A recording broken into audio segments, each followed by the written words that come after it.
Sí. Ok. Vamos a valorar una expresión en Salmos 30, capítulo 8, Según de Reyes, capítulo 5, del 1 en adelante, y Deuteronomio, capítulo 30, verso 19.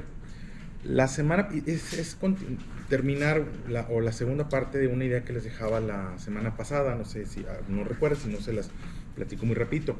Una expresión de David, y no es la única vez, en 2 o 3 ocasiones en el libro de los Salmos encontramos esta perspectiva en esa oración que construye, o en ese salmo, el 38. A ti, Jehová, clamaré, o a ti, Yahvé, clamaré, y al Señor suplicaré. Y viene la pregunta que hace en el verso 9: ¿qué provecho hay en mi muerte cuando descienda a la sepultura? ¿De qué utilidad voy a ser? Desde la perspectiva física, quiero aclararlo, desde la perspectiva de la realidad, dejando de lado la parte eterna por un momento, hace esa pregunta: ¿qué provecho hay en mi muerte? Y les decía, porque de pronto surgen algunas ideas ante la inconformidad, ante tristezas, ante depresiones, ante que las cosas no salgan favorables. De pronto, pues, ya mejor me muero. Una expresión que de pronto puede llegar a surgir, que de alguna manera, ante el desaliento o la falta de voluntad, o repito, tristezas, depresiones, amarguras que pueden llegar a desear la muerte. Sin embargo, es muy objetivo: ¿qué provecho hay en mi muerte? ¿De qué voy a ser útil? ¿Cómo le sirvo a mi esposa, o a mis hijos, o a mis hermanos, a mi comunidad, a mi trabajo? ¿Qué beneficio le traigo si yo me muero? Más allá del que, padre, ya me voy y ahí háganle como puedan. Y él deja esta pregunta y dice: te alabará el polvo, anunciará tu verdad, oye Jehová, y ten misericordia de mí, sé tú mi ayudador. Entonces, ante esos pensamientos, pues buscan la intervención de Dios. Y les decía la semana pasada, también una expresión de Pablo: el vivir es Cristo y el morir es ganancia. Para él, y lo digo con respeto, pero para él esa expresión ahí estaba. Para nosotros pudiera llegar el momento, pero no es una expresión del día a día. Es una expresión que Pablo da en un momento, le dije, en el que él está aprisionado, en que él está en una prisión, él está en una cárcel, y aún así, aún que él está aprisionado, él reconoce que es beneficioso que él permanezca. Pero no estamos en una prisión. Las cosas pudieran y podemos encontrarles errores y defectos a la ciudad y a la realidad de la economía, y seguramente tiene razón desde esa perspectiva, pero aún así no hay provecho en la muerte. No hasta que llegue el momento. Y le dije la semana pasada, sembrar esta idea o presentar esta idea: el vivir también es ganancia. Sí, es cierto que el morir es ganancia, pero el vivir también es ganancia. ¿Cómo? O cómo vivir, o al menos una perspectiva bíblica de cómo llevar la vida o qué hacer en la vida para que el vivir sea una ganancia. Para no vivir, porque también es cierto que vivir en un estado de tristeza y de aflicción y de preocupación, o de miedo, vivir con miedo, eso no es vida. O vivir con angustia, eso no es vida. O vivir en una discusión constante, vivir en un pleito constante, o vivir en caidones y levantones. Decía mi papá una expresión de él: pues ¿cómo que caidones y levantones? La Biblia dice que de gloria en gloria, de triunfo en triunfo, de acierto en acierto, de un acierto a otro acierto mayor, de una bendición a otra mejor bendición, una mayor, porque las bendiciones pueden ir en aumento. Y partiendo de esa idea del cómo vivir, bueno, hay una historia y además un pasaje que quiero dejarles, que pueden dejar alguna idea del cómo vivir, una forma de vida. Uno de ellos la descubre un general sirio, y alguna vez vimos la historia en Según de Reyes, capítulo 5, verso 1. Un general que cae en una situación de enfermedad, y yo entiendo que de pronto las enfermedades pueden quitarnos el ánimo o el deseo de vivir. Naamán, dice la expresión de Reyes 5.1, Naamán, general del ejército del rey de Siria, era varón grande delante de su señor, y lo tenía en alta estima, porque por medio de él había dado Jehová salvación a Siria. Era este hombre valeroso en extremo, pero leproso, una enfermedad difícil de la época y del momento, ¿sí? Y de Siria habían salido bandas armadas y habían llevado cautivos de la tierra de Israel a una muchacha, la cual servía a la mujer de Naamán. Esta dijo a su señor: si rogase mi señor al profeta que está en Samaria, él lo sanará de su lepra. Verso 9. Ahí mismo, 5:9. Y vino Naamán, este general, con sus caballos y con sus carros, y se paró a las puertas de la casa de Eliseo, un profeta de la época. Entonces Eliseo le envió un mensajero diciendo: ve y lávate 7 veces en el Jordán, un río de la región, y tu carne será restaurada y serás limpio. Y Naamán se fue enojado, diciendo: he aquí, yo decía para mí, saldrá él luego, y estando en pie, invocará el nombre de Jehová su Dios, y alzará su mano, y tocará el lugar y sanará la lepra. Abana, y Farfar, ríos de Damasco, ¿no son mejores que todas las aguas de Israel? Si me lavare en ellos, ¿no seré también limpio? Y se volvió y se fue enojado. Verso 13. Mas sus criados se le acercaron y le hablaron diciendo: Padre mío, si el profeta te mandara alguna gran cosa, ¿no la harías? Cuánto más diciéndote: lávate y serás limpio. Y él entonces descendió y se zambulló 7 veces en el Jordán, conforme a la palabra del varón de Dios, y su carne se volvió como la carne de un niño y quedó limpio. Esa historia ya la hemos visto. Es un personaje de poder, un personaje de influencia, un personaje que, independientemente de su capacidad, cae enfermo, porque la enfermedad puede ocurrir a cualquiera, y su futuro está comprometido. Ante esa realidad surge el: oye, pues busca a Dios. Y es muy curioso porque la expresión que le da a esta joven le dice: si le ruegas al siervo de Dios, si le ruegas al profeta. Y es muy curioso porque el concepto de intermediarios a veces no lo tenemos. Si le pides a Dios, si le pides, yo no ocupo a nadie, usted, yo ocupo a Dios. Bueno, sí, pero al menos en este pasaje, si vas y buscas al profeta, al siervo de Dios, al mensajero, llámale pastor, llámale sacerdote, llámale a tu mamá, porque nuestros padres pronto son intermediarios. Si le pides a tu papá, que le pida a Dios. O si le pides al pastor, que le pida a Dios. Si le pides al profeta, que le pida a Dios. ¿Por qué? Porque se trata de reconocer. Y le dice: bueno, si le dices al profeta, él te va a sanar de tu lepra, con una seguridad de que Dios va a intervenir. Y el personaje va, busca al profeta, encuentra al profeta. El personaje va con lo que él sabe hacer, con poder económico. Va y ofrece poder económico. Y el profeta es muy pragmático. El profeta le dice: ve y lávate a un río que a él le parece desagradable, que no le parece bien, que no le parece adecuado. Y rechaza la instrucción. ¿De qué estoy hablando? Bueno, el vivir también es ganancia, pero ¿a qué me refiero con forma de vida? Una vida donde Dios intervenga, una vida donde Dios haga la diferencia en favor de nosotros. Muy bien. ¿Y cómo interviene Dios? Híjole, a través de la obediencia. La expresión que este personaje da es una expresión de frente muy constante. Aquí yo decía para mí. Él, y ya se los he mencionado, es un personaje que tiene una predisposición de cómo es que Dios tiene que obrar, qué es lo que Dios tiene que hacer, qué es lo que el siervo de Dios tiene que hacer. Él está acostumbrado a dar órdenes y llega a un lugar donde también quiere dar órdenes. El profeta va a salir, voy a buscar al profeta, y el profeta va a salir, y el profeta va a levantar su mano y va a decir, y entonces va a hacer, y yo voy a... Es que tú no dictas las instrucciones. Aquí se trata de humildad. No se trata de lo que tú creas o lo que tú quieras. El propósito es, bueno, el morir es ganancia, pero también el vivir es ganancia. ¿Pero de qué forma? Bueno, una vida enmarcada en el reconocimiento de nuestras limitaciones y una vida enmarcada en la obediencia a Dios. Y la obediencia a Dios a través de su palabra, y la obediencia a Dios también de pronto a través de sus siervos, sus buenos siervos, por supuesto. Hay buenos, hay malos, sí, cierto.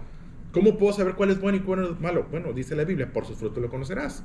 Observa, analiza y de pronto descubre.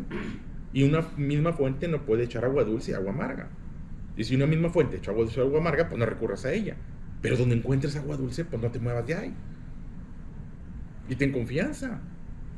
Y este personaje, ese es su punto. Y resulta que a lo mejor por orgullo, a lo mejor por vanidad, a lo mejor por cerrazón, simplemente por sus propios pensamientos, está dispuesto a permanecer con su enfermedad, pero no va a hacer lo que en este caso el siervo de Dios le dice que haga. Y vaya que ahí, caramba, Él vino a darnos vida y vida en abundancia. ¿Qué provecho hay en tu muerto? ¿Qué provecho hay en que te quedes con la lepra? ¿Qué beneficio tienes que te quedas con ninguno? Pero estamos de pronto dispuestos a permanecer con tal de no dar el brazo a torcer. Un día más con discusión, un día más en enojo, y de pronto un día que sigue otro día, que se pueden convertir en semanas, meses o temporadas, y acabar con una familia. Porque yo decía para mí, y vaya que a veces tenemos ideas muy preconcebidas, tal vez nos las enseñaron, tal vez las desarrollamos, pero tenemos una idea muy preconcebida y de pronto una falta de humildad de reconocer que yo no soy autoridad. Yo no soy una autoridad en la Biblia, no todos son una autoridad en la Biblia. Por mucho que la leas, tú la leíste, yo también la leí. Pues sí, pero ¿por qué? No sé, pero Dios escoge y elige a algunas personas, algunos hombres de Dios, y algunos son hombres de Dios para transmitir su palabra, su voluntad o intervenir. Una manera, pues, ¿y por qué no puedo orar yo directamente? No sé por qué, no sé, a Dios no lo dispuso así. A lo mejor tiene que ver con que no quieras venir a poner tus reglas. Y hoy tenemos mucho eso. Voy a la iglesia y ofrezco esto, prendo una veladora, prendo dos, una más grande, a lo mejor, o le prometo, le digo, y entonces él va. No son tus propias reglas. Tenemos que tener muy claros en eso. Esa expresión, yo decía, para mí sigue de alguna manera presente. Entonces, el vivir es ganancia cuando no vivimos conforme a nuestras propias reglas. El vivir es ganancia cuando estamos dispuestos a que la voluntad de Dios ocurra puntualmente, que la instrucción de Dios ocurra puntualmente. Sí, claro, de pronto puede ser absurdo y es irracional, pero en esa inconsistencia tal vez, en esa incongruencia tal vez, en eso diferente, queda manifestada mi disposición a la obediencia.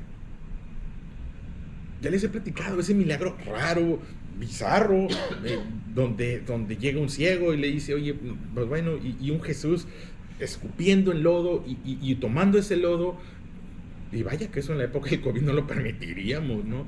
El aléjate de mí.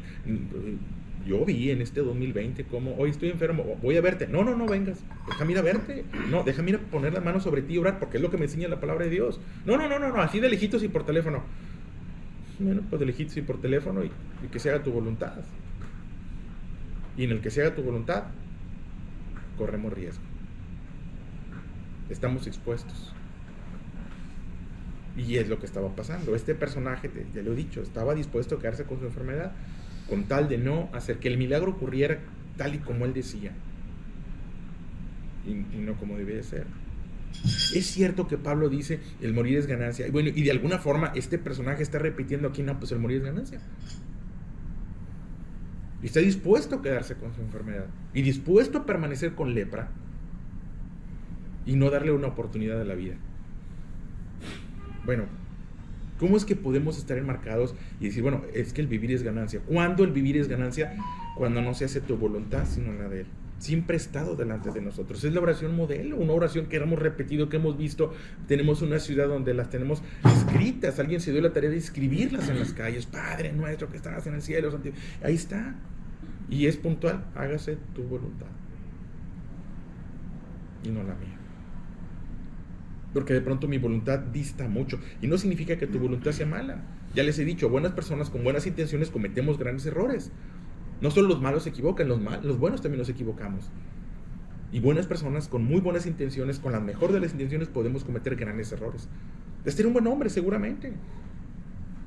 Y estaba dispuesto a atravesar lo que él consideraba valioso: dinero, recursos económicos. Estaba dispuesto a entregarlos. De verdad, no era un hombre, pareciera que no era un hombre apegado a lo material. Para él lo material importante, estaba dispuesto a entregar lo material. Pero ¿sabes qué? Más importante que lo material, él tu voluntad. Más difícil que entregar lo material es la voluntad. Vaya que es difícil lo material. A veces hay quien está dispuesto a no volver a pisar una iglesia cuando se habla de lo material. No, ya van a empezar con eso, y que los pastores, y que son ricos, y que las casas, y que las albercas, y que los aviones. A lo mejor los hay, yo no los conozco. Conozco la casa de muchos pastores, en casa de muchos pastores y algunos sacerdotes, y no he visto ninguno con avión, ni ninguno con alberca. A ninguno con arma, yo no. Sí he visto sus casas.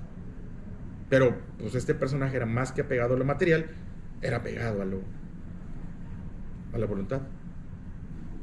Más difícil que desprenderse de lo material, en ocasiones es difícil desprenderte de tu voluntad. Y él estaba dispuesto a permanecer y pudo haber quedado con su enfermedad hasta que renunció. Y cuando le dijeron, oye, pues espérame, pues al final de cuentas no te está pidiendo nada difícil. Te está pidiendo lo que no quieres hacer, pero no te está pidiendo nada difícil. Porque no nos pide nada difícil. La dificultad, nosotros le agregamos dificultad. Nosotros lo vemos como algo difícil, renunciar a nuestra propia voluntad, a lo que yo quiero hacer y no lo que él debe hacer. Porque sí es cierto, es tonto y yo lo entiendo. Oye, es que esto es muy tonto, estoy enfermo y me pides que meta un río contaminado. Es de lo más tonto lo que me estás pidiendo. Hay mejores ríos. No sé, si lo comparara con nuestra realidad, es como dijera, oye, te metes el río Bravo, al menos el agua corre, o metes el Rode, ¿no? Quieras ver que el Rode, pues, ¿cómo se te ocurrió? Pues, y no puede ser una alberquita, agua es agua, ¿no? Y el agua del, o sea, el petrolero está clorada, a lo mejor, o del parque, no es mejor agua, y al final de cuentas Dios no puede hacer. Sí, hombre, pudiera ser que sí, pero no fue lo que Él te dijo.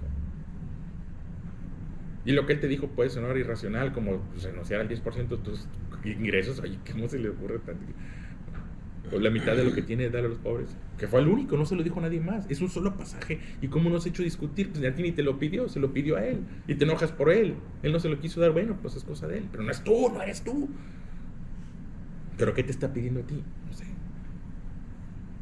Que perdones, que dejes pasar, que sufras el agravio. A veces se sufre el agravio.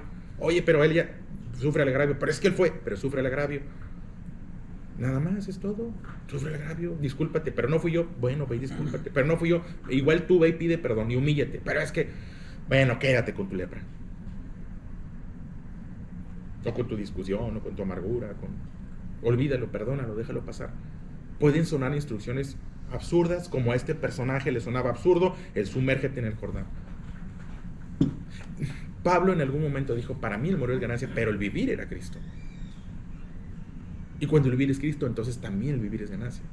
¿Cómo entramos en esa dimensión de una vida con ganancia? Bueno, cuando dejes de decir yo decía para mí. Cuando dejemos de renunciar a mi voluntad para darle espacio a su voluntad. Cuando deje de esperar una idea preconcebida de lo que debe ser mi relación con Dios y la forma en la cual Él debe de actuar. Cuando este personaje dice, bueno, al final de cuentas no te están pidiendo nada difícil y haz lo que no quieres hacer, entonces obtuvo sanidad. Deuteronomio capítulo 30, verso 19, deja ahí una expresión con 3 puntos de vista, o tres instrucciones, puedo decirlo. 39, a los cielos y a la tierra llamo por testigos, hoy contra ustedes, que he puesto delante la vida y la muerte, la bendición y la maldición. Escoge pues la vida, para que vivas tú y tu descendencia, amando a Jehová tu Dios, atendiendo a su voz y siguiéndole a Él, porque Él es vida para ti y prolongación de tus días, a fin de que habites sobre la tierra que juró Jehová a tus padres. Prolongación de días. Oye, esta historia la escribe un personaje que vivió 120 años, con calidad de vida además, que a los 120 años subió una montaña, aquí en los 40 y uno se abrocha las agujetas. Conozco a alguien que compró mocasines, porque es que ya no me puedo abrochar los zapatos, y mocasines desde arriba y una talla más grande para que no batalle a entrar. Bueno, dice aquí la expresión, pongo delante, y siempre tenemos delante la vida y siempre tenemos delante la muerte, y la invitación es escoger la vida, porque inconscientemente quien está escogiendo la muerte, y a veces hasta conscientemente. Cada una de las personas que toman la horrible decisión del suicidio, primero empezó como una idea, y si mejor me muero, y mejor estaría mejor muerto, y el morir es ganancia, el vivir es ganancia. Esa expresión, si no se mantiene con cuidado y responsabilidad, pues son pensamientos suicidas, o nos pueden llevar a pensamientos suicidas, que igual a lo mejor nunca se materializan, y que bueno, pero en el no se materializan, entre el proceso de la idea y no materializarlo, puede haber meses o años de pensamientos que no tienen que ver con la vida. La invitación, escoge pues la vida. Hay 3 puntos. ¿Cómo se escoge la vida? Vos te dije ahorita lo que decía Reyes, pues renuncia a tu voluntad. Es la voluntad de Dios en nosotros. Don Próspero recuerdo mucho que me dejó una enseñanza que me ha acompañado cuando él habla de la voluntad de Jesús, previo a la cruz, y en otro momento hablamos más de eso, pero sí está previo a la cruz. Jesús dice, no se haga tu voluntad sino la mía. Hay 2 voluntades, la voluntad del Padre, que es muy clara, atiende la cruz y ve a la cruz, y la voluntad de Jesús, que nunca supimos cuál fue, porque no la expresa, pero sí deja entrever dentro de la oración. No se haga mi voluntad sino la tuya. En esa expresión, en ese pasaje, me muestra que hay 2 voluntades. Una nunca la alcancé a conocer, porque no la alcancé a expresar, pero estuvo dispuesto a renunciar a su voluntad para darle espacio a la voluntad del Padre. Seguramente hay 2 voluntades, o más, pero debe haber una que sobresalga las demás, que en este caso pues debiera ser la voluntad del Padre. Entonces, ¿cómo tenemos vida o vida en abundancia? ¿Cómo llegamos a vida en abundancia? ¿O cómo puedo decir, el vivir también debe ser y puede ser ganancia? Bueno, la voluntad de Dios. Renunciar a tu voluntad. La siguiente está en Deuteronomio. ¿Cómo eliges la vida? La invitación. Ama, el verso 30-20, amando a Jehová tu Dios. No el amor de sentimiento, porque yo sé que en nuestra cultura amar tiene que ver con los sentimientos. En la cultura del hebreo es diferente, es un amor práctico, es un amor que se determina por la acción, no por el sentimiento. Porque yo te amo y me divorcio. Y he estado en situaciones donde yo la amo, pero me voy a divorciar. Pero pues se supone que la ama, ¿no? El amor debe de... Sí, pero no, de pronto no es suficiente. No, porque el amor de sentimiento nunca es suficiente. El amor de sentimiento no da para quedarte. El amor de sentimiento no da para sufrir el agravio. El amor de sentimiento no da para el sacrificio. No completas el sacrificio con sentimientos. No se paga con sentimientos. El amor del que habla aquí tiene que ver con la obediencia independientemente de que no creas en eso. Lo voy a hacer, aunque no lo quiero hacer. El amor de sentimiento se determina solamente por el deseo estar contigo o ya no deseo estar contigo. Deseo cooperar o no deseo cooperar. Deseo quedarme o no deseo quedarme. La obediencia no es, lo hago y punto, aunque no me nazca. Y cuenta. Esa es la expresión, amando a Jehová tu Dios. ¿Por qué lo digo? Porque en otra expresión dice, el que me ama mi palabra guardará. O sea, es obediencia. Puntual. Amando a Jehová tu Dios. Número 2, atendiendo a su voz. Lo que pida. Y siguiéndole a Él. Para donde Él vaya. Porque es terreno seguro. Si yo voy detrás de las pisadas de mi Dios, de mi Maestro, entonces es terreno seguro. Siempre me ha llamado la atención o me ha preocupado la forma en la que en la carriola, la dinámica de las carriolas, hizo que sé que son cómodas, pero la carriola que lleva, porque ves gente que llega a la calle y la carriola va por delante. Y lo primero que pisa la carriola, perdón, en esa, lo primero que va es la carriola, con el bebé adelante. Y llegas a una calle y va la carriola, es lo más expuesto. Me llama la atención esas indígenas, lo digo con respeto. Amarrado aquí lo traen. Son otra forma. Menos expuesto, no por delante. No vamos por delante de nuestro Dios. O Él no nos lleva por delante. Por eso dice la expresión, siguiéndole a Él. ¿Para dónde Él va? No me va a llevar adelante. No lo voy a traer atrás. Y es lo que decía Namán. Yo decía para mí, saldrá el profeta y hará y dirá y dirá y dirá. Ok, entonces tú estás dictando. Tú estás estableciendo. ¿No? Es siguiéndole. ¿Para dónde va? Para allá.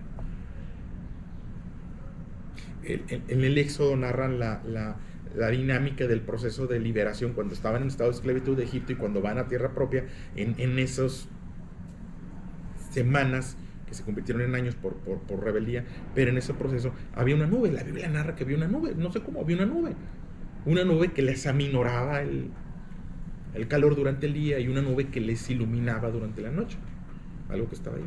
El asunto es que si la nube se detenía, ellos se detenían. Y si la nube avanzaba, ellos avanzaban.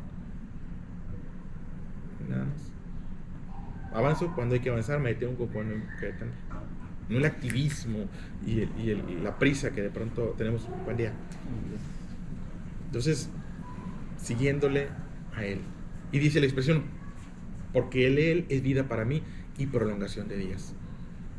Qué bonito que los días sean prolongados, que este día me rindió mucho. A veces sientes que el día te rindió, que el día duró, que hiciste muchas cosas, que el día se prolonga, es relativo, sí, pero lograste mucho. Y a veces días que quieres que ya quiero que sea de noche, ya quiero que el día termine, ya quiero que el día se acabe. Pues no tiene que ver con el día, tiene que ver contigo. Prolongación de días. Prolongación de días, prolongación de años. Porque vivir en un estado que el morir es ganancia, el mío es ganancia, y yo ya lo que quiero es morirme, yo ya lo que quiero es irme, yo ya lo que quiero es que se acabe, pues a lo mejor tiene que ver con no apreciar la vida, y la vida es algo que Dios nos dio. Y no se trata de encarar en competencia de mejor la vida que la muerte, no, es su tiempo y su momento. Y el morir es ganancia en su tiempo y en su momento, pero no antes. Pero en el ínter, el vivir es ganancia, debe ser ganancia a través de que no sea mi voluntad, sino la de Él. A través de amar, a través de atender su voz y a través de seguir. Eclesiastés 9:7, no sé si los menciono, pero igual se los leo. Es una expresión, se la atribuye a Salomón, probablemente, pero dice la expresión, anda y come tu pan con gozo y bebe tu vino con alegre corazón, porque tus obras y yo son agradables a Dios. Es padrísimo. Hombre, ve, empieza tu día con alegría y termina tu día con alegría y come con alegría. Agua, Coca-Cola, yo qué sé, pero con alegría, porque tus obras ya son agradables a Dios. Porque cuando tus obras son agradables a Dios, cuando hiciste lo que debías de haber hecho, cuando fuiste puntual en poner en práctica y te sabes que Dios se agrada de tu vida, pues, ¿qué te preocupa? En todo tiempo sean blancos tus vestidos y nunca falta ungüento sobre tu cabeza. Goza de la vida con la mujer que amas todos los días de tu vida, de tu vanidad que te son dados debajo del sol, todos los días de tu vanidad, porque esta es tu parte en la vida y en tu trabajo, aunque te afanas debajo del sol. Hombre, si Dios no está peleado con la felicidad, al contrario, es un promotor de la felicidad y del gozo, que hay que entender. Pero es a través de que nuestras formas de vida agraden a Dios. Y entonces sí, hombre, cena con... ¿A quién cena con miedo? Ay, me va a hacer daño, no me voy a poder dormir, y si como eso, y ya, todavía no te lo comes y ya tienes miedo, hombre.